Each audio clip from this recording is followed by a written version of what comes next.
আসসালামু আলাইকুম বন্ধুগণ। যাকাত অর্থাৎ ফরজ সাদাকা আমরা কোন পথে ব্যয় করব, কিভাবে ব্যয় করব, এটা অনেকেই আমরা জানি না। যাকাত ব্যয় করার জন্য আল্লাহ পাক সূরা তওবার ৬০ নম্বর আয়াতে ৮টি খাত নির্ধারণ করে দিয়েছেন। এই ৮টি খাতে যাকাতের অর্থ ব্যয় করা যাবে। এগুলো হলো, ১ নম্বর খাত হলো ফকির, ২ নম্বর খাত মিসকিন। আমাদের বাংলাদেশে ফকির এবং মিসকিন সমার্থক, আমরা বলে থাকি ফকির মিসকিন, কিন্তু এখানে এ আয়াতে দুই ভাবে বলা হয়েছে, এটাকে দুই রকম করা হয়েছে। এখানে দেখুন, লিল ফাকারাই ফকিরের জন্য, ওয়াল মাসাকিনে আর মিসকিনের জন্য। তার মানে দুই জিনিস, একটা ফকির একটা মিসকিন। পার্থক্যটা হলো এই যে ফকির চায়, ভিক্ষুক ভিক্ষা চায়, মিসকিন চাইতেও পারে না চাইতেও পারে। দরিদ্র দরিদ্র ব্যক্তি কিংবা নিঃস্ব ব্যক্তি অনেকেই আছে পৃথিবীতে যারা চায় না, এদের জন্য এই যাকাত প্রাপ্য, ফকির এবং মিসকিন। আর এই সাদাকা আদায়ের জন্য নিযুক্ত কর্মচারী, এরা এখান থেকে কিছু অংশ পাবে। আর যাদের মন রক্ষা করতে হয় মানে সদ্য ঈমান এনেছে, যদি ইসলামের ভিতরে ঢুকে সে পূর্বের চেয়ে দুরবস্থায় পড়ে, তাহলে সে ফিরে যেতে পারে। সম্মানে ঘাটতি পড়লে ফিরে যেতে পারে, অর্থে ঘাটতি পড়লে ফিরে যেতে পারে। এজন্য এই যাকাতের অর্থ তাদের জন্য দিতে হবে, তাদেরকেও দেওয়া যাবে, দিতে হবে।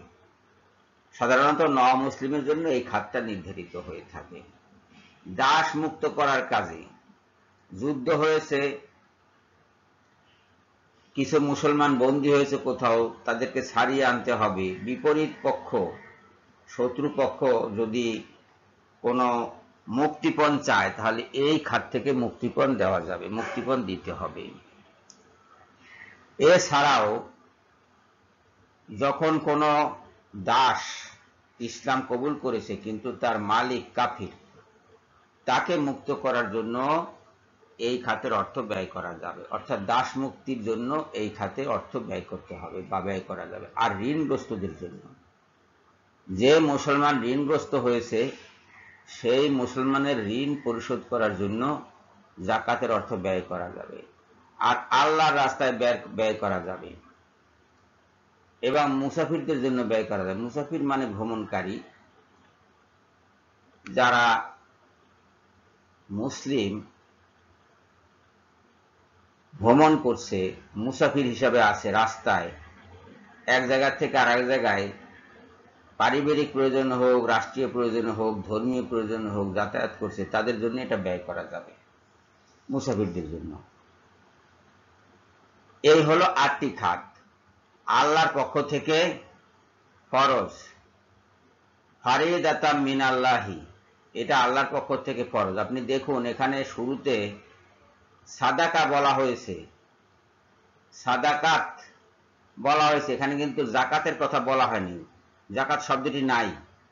কিন্তু শেষ দিকে এসে যখন ফারিদাতাম মিনাল্লাহি দেখানো হচ্ছে, বোঝানো হচ্ছে যেটি যাকাত, ফরজ, ফরজ সাদাকা। সাদাকা দুই ধরনের, ফরজ সাদাকা আর সাধারণ সাদাকা। এটা নফল বলেন, সুন্নত বলেন, যেভাবে খুশি আপনি পালন করতে পারেন, যেভাবে খুশি আপনি সাদাকা দিতে পারেন। কিন্তু ফরজ সাদাকা হলো যাকাত। এই যাকাতের এই ৮টি খাত। এখন এই আল্লাহ রাস্তায় ব্যয়, এই আল্লাহ রাস্তায় ব্যয় আপনি এটা দিয়া আল্লাহর দিনের সেবা যখনই হবে তখনই সেটা আল্লাহর রাস্তায় ব্যয় হবে। আমি এরকম বহু আলেমের কাছে জেনেছি, আলেমরা যেটা বলে যে আল্লাহ রাস্তায় ব্যয়, এটা মসজিদে ব্যয় করা যাবে না, মসজিদে দেওয়া যাবে না, মাদ্রাসায় দেওয়া যাবে না। আসলে এটা ঠিক না, ওটাও আল্লাহর রাস্তায় ব্যয়। এটা তারা তাদের মতো করে বলছে, তারা ফতোয়া দিচ্ছে, মাসালা বের করছে, কিন্তু এটা ঠিক না। ঠিক না এই কারণে যে মসজিদ আল্লাহর রাস্তায় ব্যয়ের শামিল, মাদ্রাসায় ব্যয় করা আল্লাহর রাস্তায় ব্যয়ের শামিল, যুদ্ধে ব্যয় করা আল্লাহ রাস্তায় ব্যয় করার শামিল। যুদ্ধে ব্যয় হলো সর্বোত্তম পন্থা আল্লাহ রাস্তায় ব্যয়ের, কিন্তু অন্যান্য পন্থাগুলো আমাদের ভুললে চলবে না। আলেমদের সাহায্য করা এটাও আল্লাহ রাস্তায় ব্যয় হবে, কিংবা মিসকিনদের ব্যয়ের খাতে চলে যাবে, তবে এটা আল্লাহ রাস্তায় ব্যয় ধরাই আমরা সঠিক মনে করব। তো এই 8টি রাস্তায় আমরা যাকাতের অর্থ ব্যয় করতে পারব। সবাইকে ধন্যবাদ জানিয়ে এখনকার মতো বিদায় হচ্ছি। আল্লাহ হাফিজ।